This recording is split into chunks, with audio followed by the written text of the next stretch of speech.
Lions ক্লাবের উদ্যোগে আজকের এই অনুষ্ঠানের মাননীয় সভাপতি, প্রধান অতিথি, বিশেষ অতিথিবৃন্দ, মঞ্চে উপবিষ্ট অন্যান্য নেতৃবৃন্দ, সামনে উপবিষ্ট অত্র অঞ্চলের ভাই ও বোনেরা, আসসালামু আলাইকুম।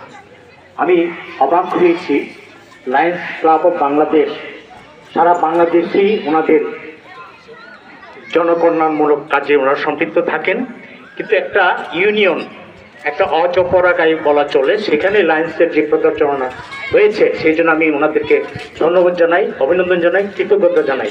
আমরা সর্বদাই লায়ন্সের সাথে থাকবো এই প্রত্যাশা রাখি। ছোট্ট একটা কথা বলে আমার বক্তব্য শেষ করব। কান্তারা হলো, হাদিসে আছে, কান্তারা হলো চেকপোস্ট, যেখানে একটা মানুষ যখন ভেস্তে যায় তাই অনেক গুণাবলী থাকার পরেও ওই চেকপোস্টে তাকে আটকে দেওয়া হয়।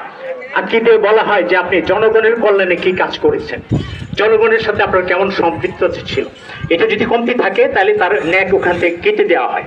এই জন্য এই যে লায়ন্স যে কর্মকাণ্ডগুলি করছে, নিঃসন্দেহে এটা খুব জনকল্যাণমূলক কাজ করছে। আমরা দোয়া করি লায়ন্সের সমৃদ্ধি হোক, সারা বাংলাদেশে এটা প্রসারিত হোক। বিশেষ করে আমাদের আজকে শরীফ ভাই, লায়ন্স শরীফ ভাই, উনি অনেক জনকল্যাণমূলক কাজে সম্পৃক্ত থাকে। উনি আমাকে দাওয়াত করার জন্য লায়ন্স কর্তৃপক্ষকে আমি কৃতজ্ঞতা জানাই, ধন্যবাদ জানাই। আমাকে কিছু বলার সুযোগ দেওয়ার জন্য আমি